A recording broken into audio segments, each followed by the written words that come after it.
In today's Reddit story, my girlfriend cheated, then had the nerve to say, "You should thank me. At least now you know you're not good enough." I didn't get angry, I just waited. This morning she was screaming and crying into my intercom, begging for forgiveness. If someone told me a year ago that my girlfriend would stab me in the back and laugh about it, I would have called them crazy. Billy wasn't like that, or at least I thought she wasn't. But I guess that's the thing about betrayal. It never comes from your enemies. I met Billy, 29F, at a mutual friend's party. I wasn't even supposed to be there, but my best friend Mark had dragged me along, saying I needed to have more fun. I wasn't really the type for loud house parties, but when she walked in, I suddenly didn't mind being there. Billy had this energy, the kind that pulled you in without even trying. She was confident, always the loudest in the room, and had this way of talking that made you feel like the most interesting person in the world.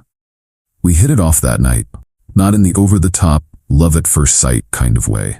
More like we kept talking long after the party died down. She told me about her job in event planning, her dream to run her own business one day. I told her about my work in software development and how I was trying to buy my first place. Somewhere between the teasing, the late-night drive to grab food, and the way she stole my hoodie because she was freezing in 65-degree weather, I fell for her. A year later, when she suggested moving in together, I thought it made sense.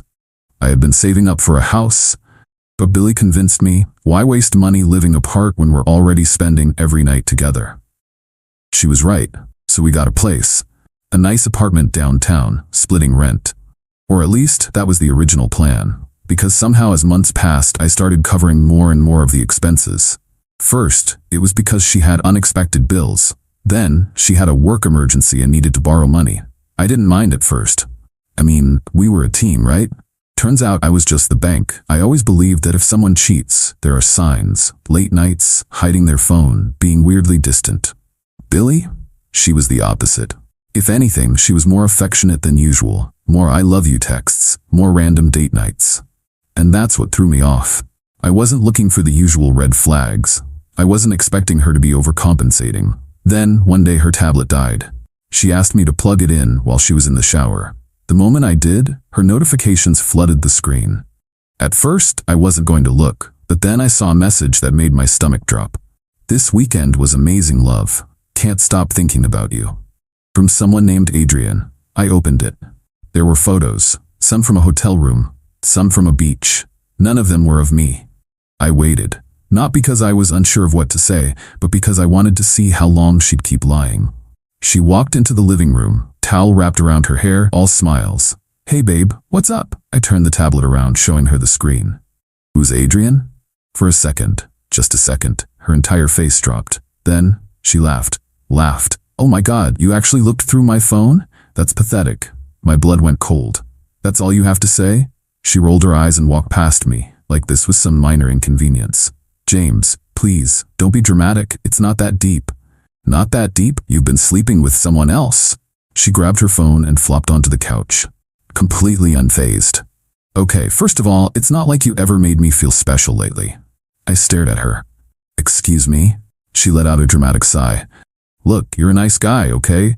But honestly, you should be thanking me." "What the hell are you talking about?"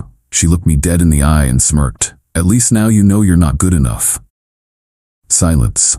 For the first time in my life, I felt actual physical rage. She wasn't even sorry. She felt justified.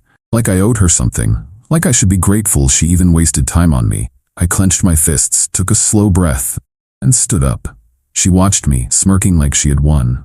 Like she expected me to storm out, cry, or beg her to stay.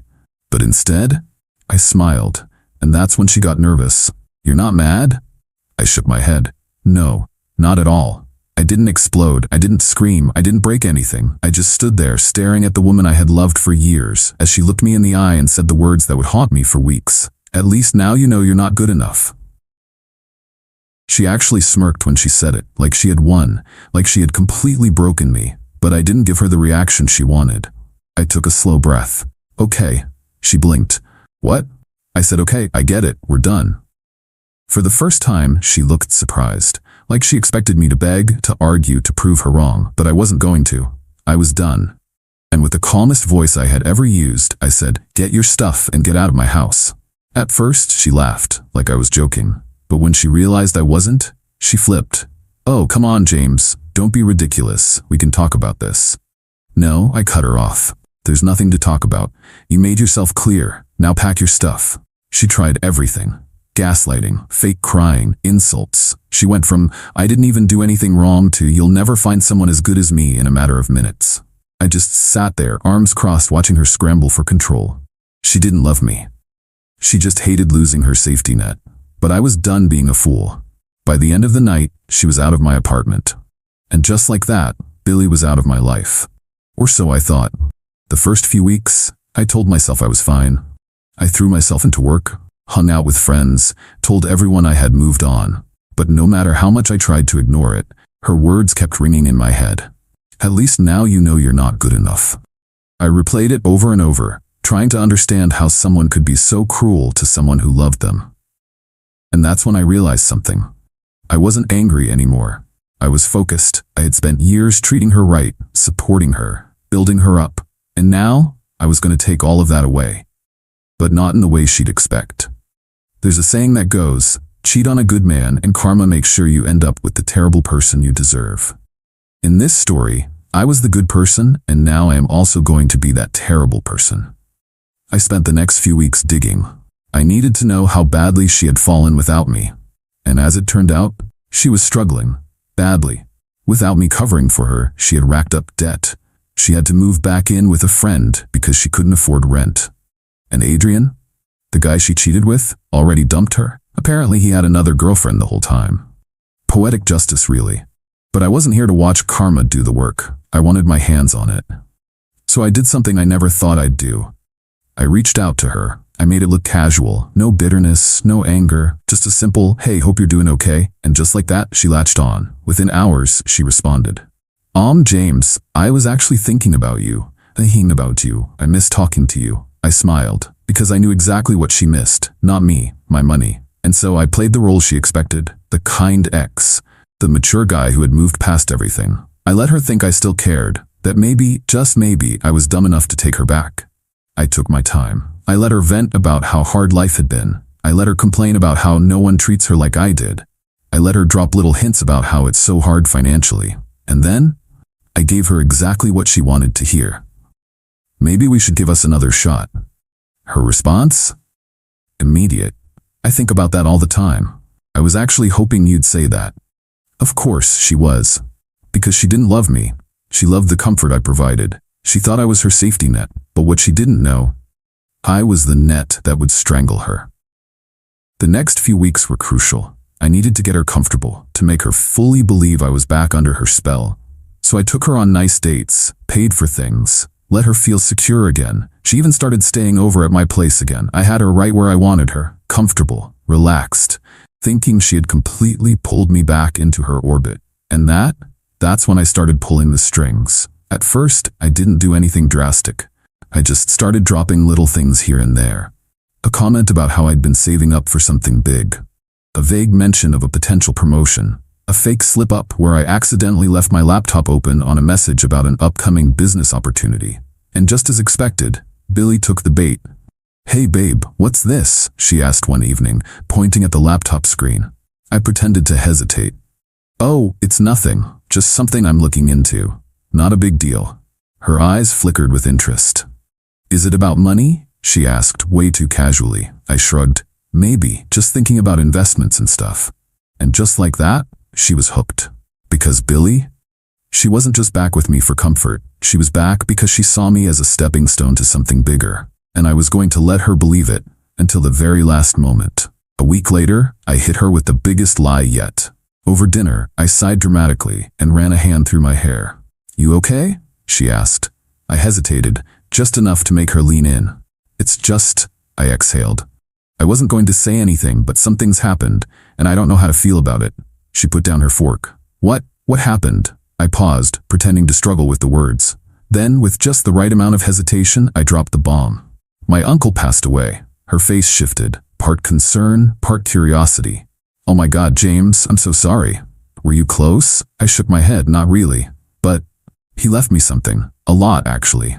I could see the gears turning in her head. "Like money?" I rubbed my temples. Yeah, a lot of money, but I don't even know if I want it. She leaned forward, eyes gleaming. James, what are you saying? Of course you should take it.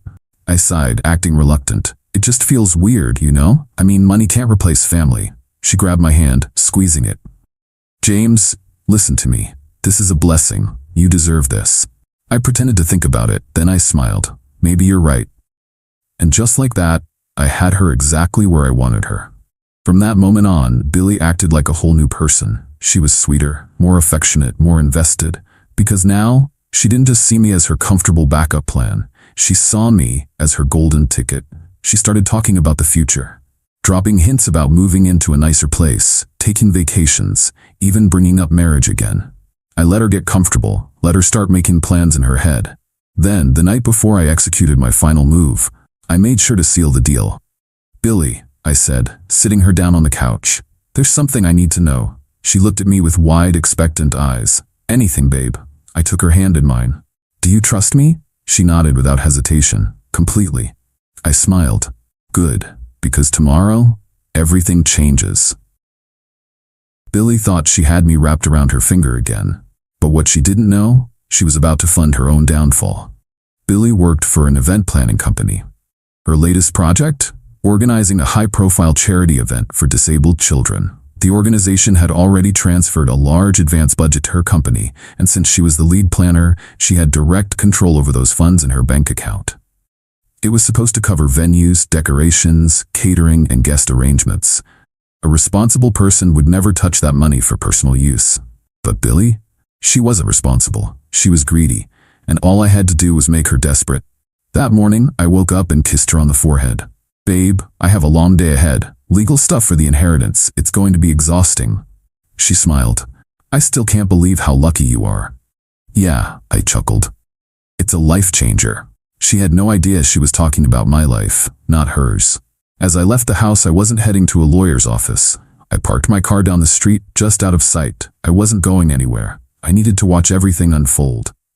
At 12 p.m., the first knock on the door came. Billy opened it to find a delivery guy in uniform holding a large box. Package for James Carter, the man said, handing her an invoice. $5,000. Payment due on delivery. She frowned. Wait, this must be a mistake. James didn't tell me. She called me immediately. Hey babe, a package arrived. They're asking for $5,000. What is this? Me with a rushed voice. Oh, that. Yeah, I forgot to tell you. It's for us, babe. Can you pay for now? I'll pay you back as soon as I get home. Billy, 5,000? That's a lot, James. Me, sounding distracted. I know, babe, I know. But trust me, it's worth it. Look, I'm in a meeting. Just cover it for now, okay? Love you. And I hung up. I watched for my car as she hesitated, then sighed and paid. At 1 p.m., another knock, another delivery. $2,000 due on delivery. Same reaction, same phone call. James, another package is here. This is getting ridiculous. What the hell is all this for? Me, laughing lightly. It's for us, babe. It'll surprise you. Just trust me. James, I just paid $5,000. I don't have. Just cover this one, okay?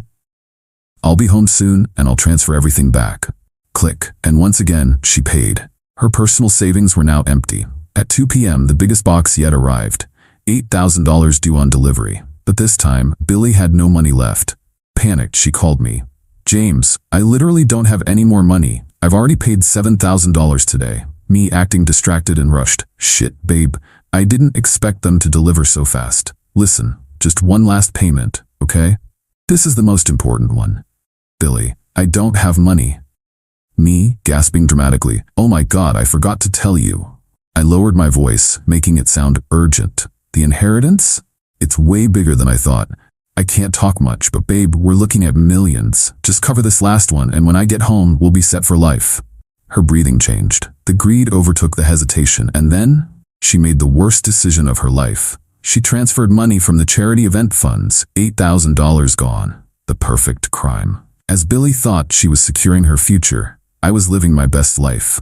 I went to a nice restaurant, had a steak and a drink. I even went to a movie alone just to pass the time. Every now and then I'd check my phone. Calls from Billy. Dozens of texts. James, when are you coming home? James, this is getting weird. Please call me. I opened the boxes. What the actual F? You need to explain this right now. Because when she finally opened the packages, she realized every single one was filled with nothing but rocks. Billy was spiraling. She had been so blinded by greed, so eager to secure her golden future, that she never even questioned why I was asking her to pay. And now, she was broke. The charity fund was gone. And worst of all, she had absolutely no idea what was about to hit her. By 8 p.m. my phone had been buzzing nonstop. James, answer me now. The TF is going on? Where are you? I need to talk to you. James, this isn't funny. Call me. She was panicking, because the moment she opened the packages and found them filled with rocks, she knew she had been scammed and that she had just made the biggest mistake of her life. I waited. Let her stew in her own fear for a few more hours. And then, at 10 p.m., I finally responded. I can't come home right now. Meet me at Café Rhone in 30 minutes. Billy raced to the cafe, probably thinking I was about to explain everything. Then I'd reassure her. That I'd tell her it was all a misunderstanding, but when she walked inside, she didn't see me. Instead, sitting at a table waiting for her were the CEO of the charity organization, her direct manager from the event planning company. I went home, poured myself a drink, and waited. Hours later, my phone buzzed. An email. Subject line, the Billy Carter situation, full report. I clicked play on the attached voice recording of the confrontation at the cafe. And as I listened to her breakdown, screaming and begging for mercy, Miss Carter, we need to talk.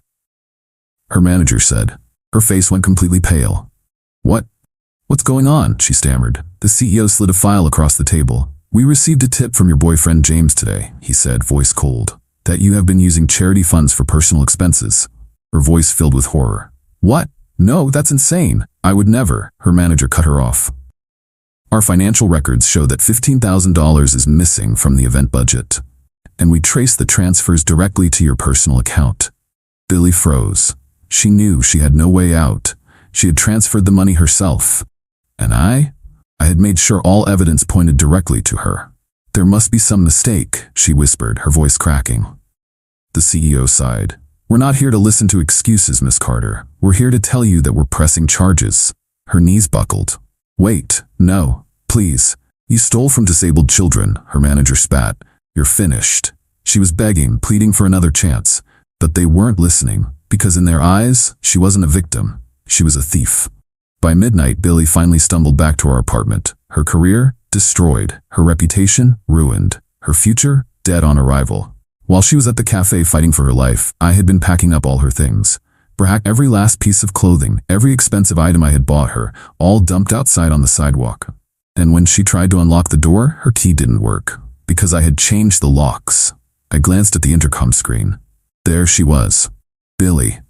Her hair was a mess, her makeup smeared, and her eyes wild with desperation. She was sobbing uncontrollably. James, open the damn door! She shrieked, slamming her fist against the intercom button. Please, let me in, let me explain. I took a slow sip of my whiskey, because what was there to explain? She did this to herself, and now she had to live with it. I know you're in there, James. Please, I have nowhere to go. Not my problem. I leaned forward, pressed the intercom button, and simply said, you should have thought about that before stealing from disabled children. Her breath hitched. Tears ran down her face as she gripped the speaker, voice cracking with raw desperation. I was tricked. I didn't know. I did it for us. Us? I actually laughed. Billy, you didn't do this for us.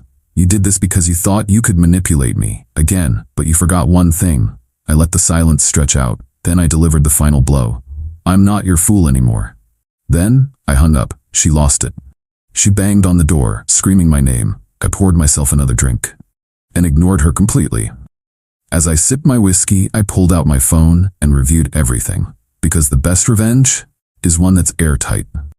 No evidence, no loose ends, no way to trace it back to me.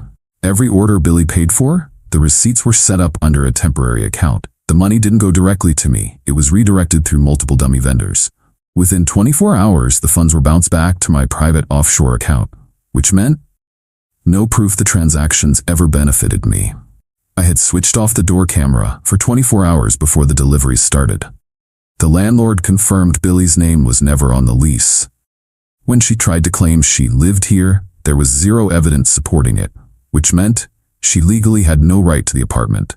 She voluntarily took money from the charity deposit. The transactions were initiated from her account, under her name, using her login credentials. The organization had a full audit trail proving she had moved the funds, which meant, even if she tried to blame me, there was no way to prove I was involved. By morning, the real nightmare would begin for her. Because the charity organization was pressing charges. The event planning company fired her on the spot. She was now blacklisted from the entire industry, and her bank account completely frozen for fraud investigation. She was finished. And the best part? She never even saw it coming. I woke up the next morning feeling refreshed, checked my phone, 27 missed calls from Billy, 32 unread texts, one final message from an unknown number. You ruined my life. I have nothing left. I hope you're happy. I stared at the message, and then I smiled. Because I wasn't just happy, I was free.